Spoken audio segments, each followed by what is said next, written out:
The sun hadn't risen yet, but the cold had. It crept through the trees like a silent killer, settled in the frost-cracked wood of the barn, and wrapped itself around the bones of the land. Snow clung to the slanted roof, melted into rivulets that dripped steadily from the eaves, tapping on rotting barrels like a ticking clock. A black horse stood tied to a post, steam rising from its back in slow curls, its nostrils flaring with every breath. Crows circled in the pale dawn sky, their calls sharp and hungry. Behind the barn, the mud was churned with the imprint of hooves and boots, and something else, smaller, lighter. A figure, half covered in straw, lay curled against the cold earth like a cast-off coat. Bare feet, raw and red, peeked from beneath the hem of a dirty dress. Her hands were scratched and stiff, her arms wrapped around her knees. She was motionless until a crow landed nearby. Only then did she stir, her face rising from the mud. A girl, young, maybe 16, though filth and hunger had made her look younger still. Her lips were cracked, her hair a tangled snarl of dirt and dried blood. She didn't cry. She didn't even blink. Emory James stepped out onto the porch with a rifle in his hand and a mouthful of silence. He paused at the top step, took one long look at the sky, and spat into the snow.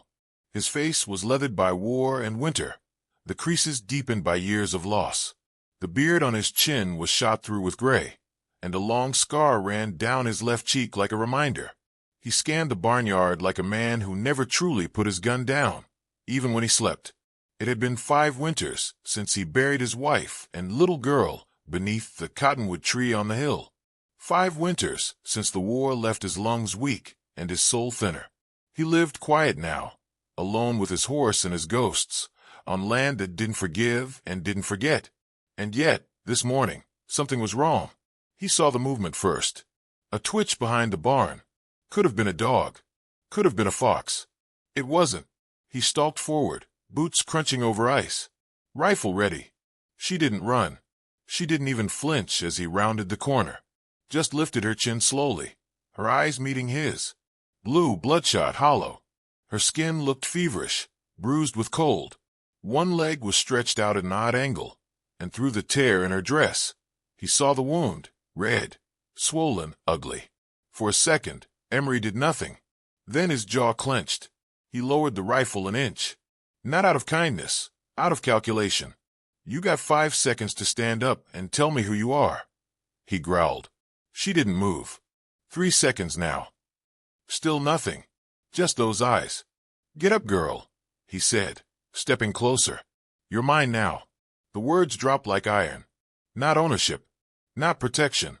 A grim truth. On this land, a woman who didn't belong to someone was a target. Wolves in boots roamed these hills. Men with no law but their own. Being as might be the only thing keeping her alive. She blinked slowly. Tried to rise. Her leg gave out, and she dropped back into the mud, lips parting just enough to let out a small sound. A breath, maybe a groan. Not pain. Not fear. Just tired. Emory looked away, cursed under his breath, and moved. The rifle slung across his back. He reached down, hesitated a moment, then lifted her like a sack of grain. She weighed nothing, bones wrapped in rags. Inside, the cabin was warm barely. The stove still smoldered from the night's fire. He laid her near it, not gently, but not rough either. She lay limp, her fingers twitching like leaves in the wind. He knelt beside her and unwrapped the dirty cloth from her leg. Infection had set in deep. The cut wasn't clean.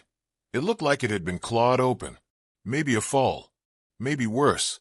He fetched a flask of whiskey, boiled water, and tore strips from an old linen sack. She didn't flinch when he cleaned the wound. She didn't thank him either. Outside, wind howled against the cabin walls. He didn't speak. Not for a while. Just wrapped her leg, laid a coarse blanket over her, and settled into the chair beside the stove. His rifle leaned against the wall. His eyes never left her. She slept like someone who hadn't in days. Somewhere in the dark folds of her mind, a fire raged. A cabin engulfed in flames. A man's voice shouting her name. Another man's laugh. A child crying out. A scream that didn't end. Then silence. Smoke. A river of blood in the dirt. Her fingers clenched as she turned, face pressing into the wood floor like it might disappear. When she opened her eyes again, morning had passed. A tin plate sat beside her, a chunk of cornbread, some dried venison, and a ladle of beans still steaming. She stared at it like it might vanish. Then she looked around. The man was across the room, sharpening a long hunting knife with slow, deliberate movements. The sound of stone against steel echoed like a clock counting down. He didn't look at her. She didn't eat. The wind outside had shifted. Snowflakes slapped against the window. A storm was rolling in, thick, mean, and unforgiving. Emery finally glanced up. "Food's for you. I ain't gonna ask again." Still, she didn't touch it. He didn't sigh. Just went back to the blade. Not a threat. Just life. That night, the fire cracked loud, and the shadows played long on the walls. She sat curled beneath a blanket, eyes open, hands folded in her lap like she was praying. But there was no God in this house. Just a man who'd seen too much, and a girl who couldn't yet speak the worst of what she'd survived. Later, as the wind screamed outside and snow smothered the world, Emery stood by the window and looked out over his land, endless white, a line of trees bowing under the weight of ice. His breath fogged the glass. Behind him, she finally spoke. A whisper. "My name's Sadie." He didn't turn. "Don't know what I'm doing here," she added. "Didn't mean to bother no one." He stood still for a long moment. Then he nodded once, almost to himself.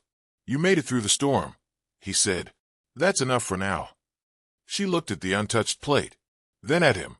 "I didn't steal nothing." "Didn't say you did." Silence again. Not cold, just full. Like the weight of things neither of them could name. The fire snapped and spit embers. She pulled the blanket tighter and leaned her head back against the wall. He went back to the stove, stoked it, and added another log. The flames leapt up, bright and angry. Neither of them knew what tomorrow would bring. But for now, the cabin held. And outside, behind the barn, the mud began to freeze. The storm hit with no warning. One moment the wind whispered through the cottonwoods like it had a secret to share. The next, it howled like a dying animal and buried the valley in white. Snow came sideways, furious and thick, turning the air into a wall of ice. The sky closed its eyes, and the land went still beneath the weight of winter. Inside the cabin, the fire hissed low. Emery stood near the door, holding it shut with his shoulder while the wind clawed at the frame. Sadie was at the far end, arms wrapped tight around herself, face red from her last trip outside. Her dress clung to her, wet and stiff, and her breath came in sharp bursts. She tried to feed the chickens. The coop had nearly blown over, and she'd fought the wind like it was a thing she could punch. She'd come back with frozen fingers and no eggs. He watched her quietly. The girl didn't complain. She didn't wait to be told. She just moved, like surviving was stitched into her skin. "You done near froze your damn hands off," he muttered. She didn't answer, just held them near the stove, letting the fire sting them back to life. They spoke little that day. The firewood pile shrank as the storm grew. By nightfall, Emery had boarded the windows and laid his rifle across his lap. Sadie curled near the heat, blanket up to her nose, eyes on the flame. Neither of them slept easy. Something about the wind, it didn't feel natural. It felt like a warning. The next morning, she ventured out again. When she didn't come back right away, Emery followed. He found her behind the barn, standing stiff in the snow, boots sunk deep, staring at two small wooden crosses that leaned together like broken teeth. A ring of frozen wildflowers lay between them, brittle with frost. She didn't turn as he approached. "Your wife?" she asked, voice thin. He nodded, though she hadn't seen. "And the other?" "Daughter." Her breath fogged in front of her. "How?" He didn't answer. Later, inside, he poured whiskey into 2 tin cups and sat across from her. The silence between them was a chasm until he finally spoke, voice rougher than usual. "Fever. Came fast. I was 2 days east, running cattle. Came back to dirt and coughing. Nursed him best I could, but there was no doctor for 50 miles and no horse that could make it in time." Sadie sipped her cup without meeting his gaze. Her eyes glinted in the firelight.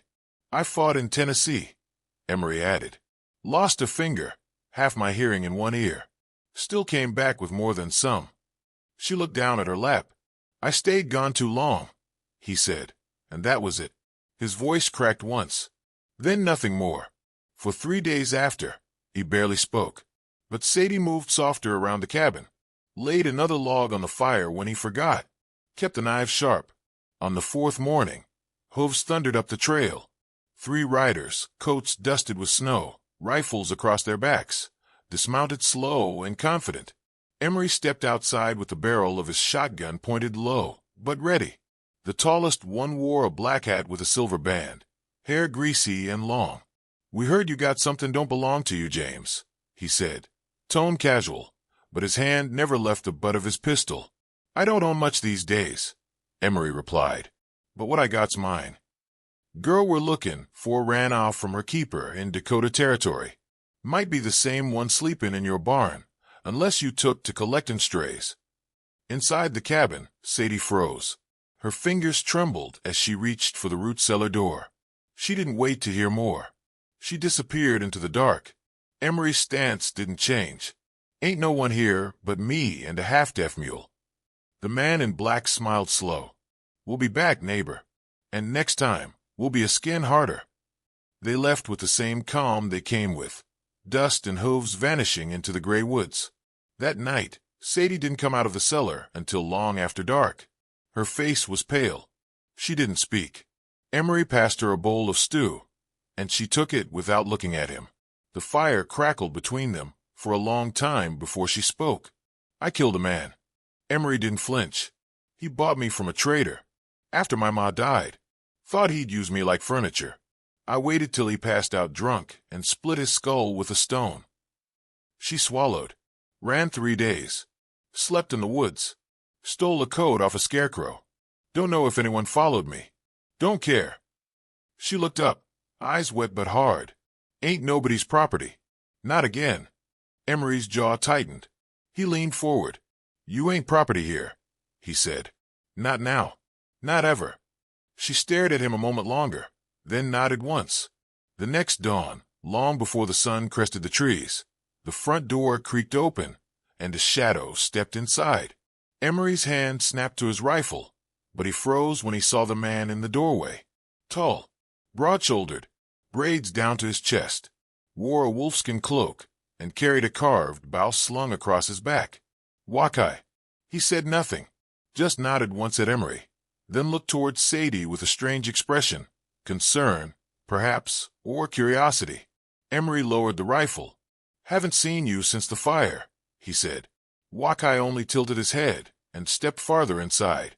Without a word, he began reinforcing the cabin, nailing shut loose boards, checking the window frames.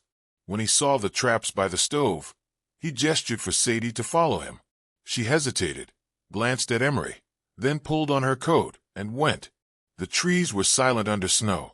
Wakai led her into the woods, said nothing, pointed once toward a set of rabbit tracks. She followed. Hours passed. They caught 2 hares, reset the snares, and said not a word the whole time. When they returned, she didn't mention the way he watched the wind or the way he walked like part of the forest. But something in her had shifted. That evening, Emery found her laying strips of meat to dry above the stove. Her hands moved with purpose. You ever trap before? He asked. Used to. Ma taught me. You're good at it. She didn't answer, but her lips lifted, just slightly. A few days later, they found the wolf. It had been stalking the perimeter, bold enough to leave tracks near the henhouse. Emery set a steel trap at the tree line. That morning, Sadie spotted it first. Its leg was caught, but it hadn't given up. It snarled, teeth bared, eyes wild. Sadie didn't flinch. Emery handed her the rifle. She raised it, took a breath, didn't shake. The shot rang out, echoing through the trees. Later, they skinned it together in the snow, neither speaking. Blood stained their gloves, their sleeves, the white beneath their knees. When the pelt was cleaned, Emery handed it to her. For warmth, he said. She took it in both hands, nodded once. Thanks, she said. A moment passed. Then, a sound broke the stillness. Distant hooves. Faint but unmistakable. Emery straightened. Sadie rose too. They weren't alone. This time, the men were bringing more than questions. The storm came back like a curse that hadn't been finished.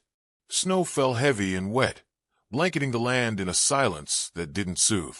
It swallowed the sky, the trees, even a breath from your chest if you stayed out too long. But this storm wasn't just snow. There was something behind it, something coming with it. Emery stood outside the cabin, coat flapping, eyes fixed on the far ridge. He saw nothing yet, but he knew. You could feel it in your gut when men were on the way with violence in their hearts. Inside, Sadie cleaned a rifle. She'd stopped asking for permission. She didn't flinch when her fingers brushed the cold metal or when she chambered around. Her movements were deliberate now, practiced. Emery watched her from the doorframe and nodded once. You ever fired that? Once. Well, you'll fire it again. Don't pull. Squeeze. Aim for the chest. Don't think. She met his gaze. Will we win? He looked toward the hills. The sky was dark with more than clouds. Doesn't matter, he said. We'll stand. Wakai moved like a shadow across the frozen yard, stacking stones near the cabin walls, digging out shallow dips behind the shed, natural cover. He didn't speak, but he nodded to Sadie as she passed, and this time she nodded back. They didn't eat much that day. There wasn't time for appetite. By dusk, the wind had died. That was the worst sign of all. Emery lit the lanterns and snuffed them just as fast. Darkness was better than being seen. He stood beside the window, rifle ready. Sadie crouched near the stove, heart thudding so loud, she swore they'd hear it before they saw her. Wakai was already outside, crouched in the shadows. Then the sound came.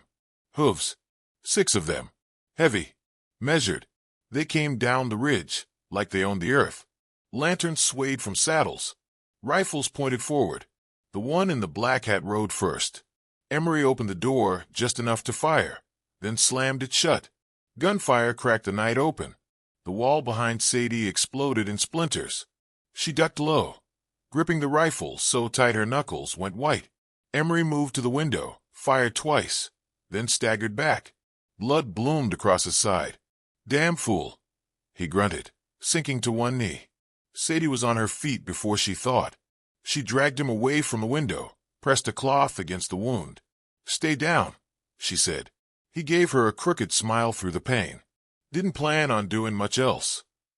Outside, Wakai's bow sang through the night. 2 arrows. 2 screams. The snow soaked red. Sadie heard the back door rattle. She turned, aimed. A shadow moved. She fired. The figure dropped. No scream. Just a body in the snow. Her hands trembled, then steadied. She reloaded. Emery gasped on the floor. You all right? I'm still here. A pause. Good. The rest came fast, mud splashing, boots pounding. Someone tried the front again. She waited until she saw his coat through the crack in the door, then fired clean through it. He collapsed without a word. The others retreated. Then silence. Snow fell again. Slowly. Gently, as if the storm, too, had paused to listen. Wakai stepped inside, covered in blood not his own. He nodded once. 3 were dead. 2 had run. Sadie knelt beside Emery and peeled the blood-soaked shirt away. The bullet hadn't gone through. It sat lodged above the rib. She fetched whiskey, a needle, a knife. He didn't scream, just gritted his teeth. You'll live, she whispered, voice thick. He winced as she threaded the needle. Didn't know you could sew. Didn't know I could shoot either. He chuckled once, then grimaced. You did both just fine. She tied the thread with shaky fingers and pressed the cloth tight. You're not allowed to die. Not yet. He looked up at her, and for the first time, she saw no pain in his eyes, just pride. Maybe even warmth. You're one hell of a girl, Sadie. Morning came slow. The snow was pink near the treeline. Smoke curled from the blackened patches where Wakai burned the bodies. No words were said. No graves were dug. In these parts, not every man earned one.